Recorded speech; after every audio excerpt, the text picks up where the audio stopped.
Hey everybody, welcome back to Clevver TV. I'm Joslyn Davis, and today I'm a lucky lady because joining me in the studio for, gosh, 5th, 6th, 7th, 10th time, I'm not sure. Always glad to have him, Gregg Sulkin. Thank you guys for having me again. It's good to see you. You know, before you came in today, I was sort of thinking back in time to our first interview, which now seems like another lifetime ago, doesn't it? Yeah. You had just gotten here to the States. I think I was 17 when I first had my interview here.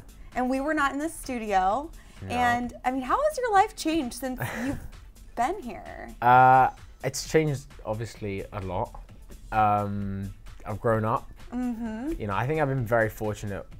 You know, I think when I first came here, I didn't expect kind of what has happened to happen. So I've just been very fortunate, I guess. Crazy. And so then you went on, obviously, to do the Wizards of Waverly Place series, the reunion, Right. which just happened. I know that our viewers have loved seeing you as well on Pretty Little Liars. What have those experiences been like for you? I think they've been very different. I think Wizards was just an amazing, amazing experience. I mean, honestly, they were like my family. They still are, really, right? Yeah, they still are. I mean, I still hang out with most of them all the time. Basically neighbors. Yeah, basically neighbors. I live like 30-second drive away from David. Love it. And I still see all of them all the time. And then obviously the crew, I still stay in contact with the crew. And then, I had a little bit of change of pace. I did Melissa and Joey, and then I did Pretty Little Liars, which is completely different. So it's just been an amazing couple years. You know, all these shows I've been really, I've loved working on everything. Yeah, so Pretty Little Liars, since we are kind of on that topic, what's going on with your character? I was hoping for an aria, love triangle, love square, octagon, whatever you want to call it. What's happening? Have you heard anything?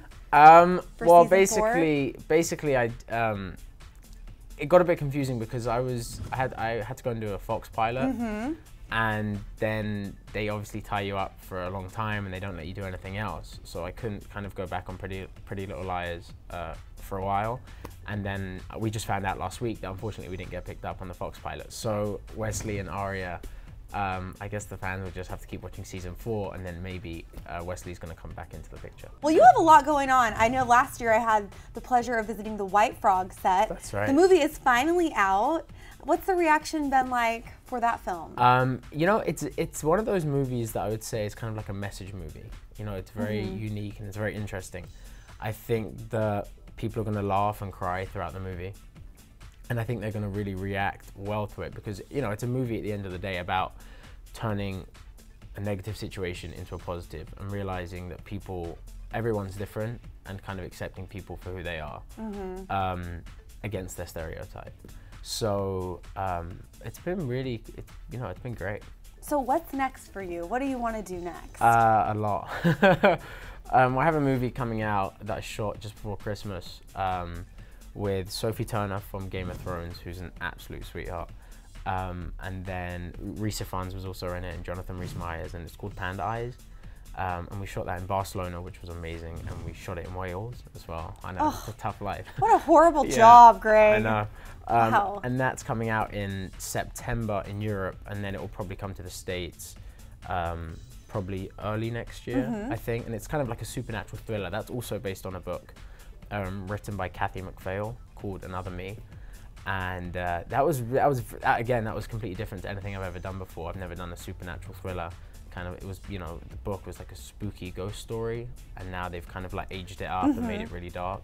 Very cool. Well, it's been so fun following your career, and I feel like, lately in our studio, we have had so many incredible Brits coming in. What is going on with this invasion? We love it. I think we've been planning to take over for a while, and I think now that we're actually doing it, which I'm very proud of everyone involved. Yeah, do you guys all have like little meetings here in Hollywood? I know Jennifer Veal was here earlier this week. Oh, really? Yes. Oh, and nice. You guys are pals as well. I didn't know. I mean, I should know. She's my best friend. So, but yeah, no, there are kind of secret meetings that actually do happen between Brits. Like they have like not secret meetings, but like no one knows about them. But there'll be like Sunday morning breakfasts, and all the English actors can go.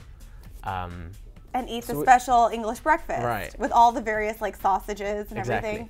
Okay. Bangers and mash. Yes, like that's what it's called. Right. Okay, cool. Now I have to ask you also, since we have you here, because I know that one of your first roles was a football or soccer role. David Beckham has retired. How are you feeling about it? Do you know what? David Beckham is and has been my idol throughout my life. So to me, it was kind of bittersweet. His career was amazing. Him as a person, he's such a gentleman and such a humble guy.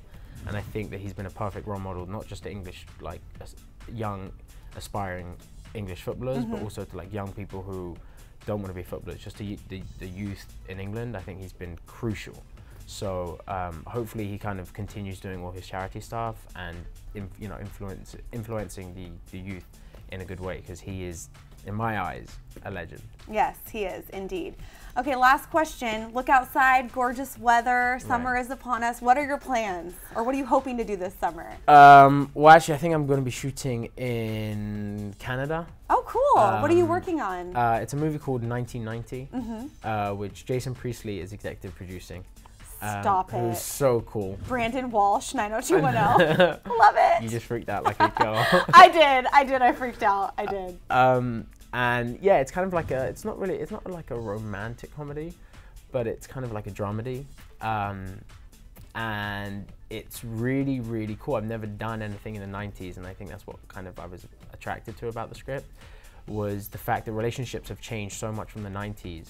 2013. Well, technology probably, through right? technology, and they reference that a lot in the script about how having an interaction with somebody and falling in love with someone. You mean actually talking on the phone? Exactly. So weird. Yeah, and it's weird, and then I think there's a scene where the mum kind of jumps on the landline too, and it's kind of like that awkward teenage thing. Now everybody has cell phones, nothing's spoken, everyone texts each other, so. It highlights that, how relationships have changed, and to me, to me it's completely unique because no one's kind of really touched on it. That's so true. So who's your co-star? A girl called Rachel Brosnahan. Oh, fun. Who is when she came into chemistry read, I was blown away. As in, that girl has extremely amazing acting chops. Like, oh, it's gonna be so fun then. I texted her after I got her number through a friend, and I just texted her saying. I knew that she was probably going to get it because I was in the room after, but I just texted her saying, whatever happens, I just want you to know that I thought you were absolutely amazing, because she really is. Very cool. Yeah. Well, Greg, it's always good to see you. Congrats on everything. Thank you. And of course, we'll continue to follow you. And you guys, if you want to know what Gregg Sulkin is up to, stick with us right here on Clevver TV. Thanks for watching. Bye, guys.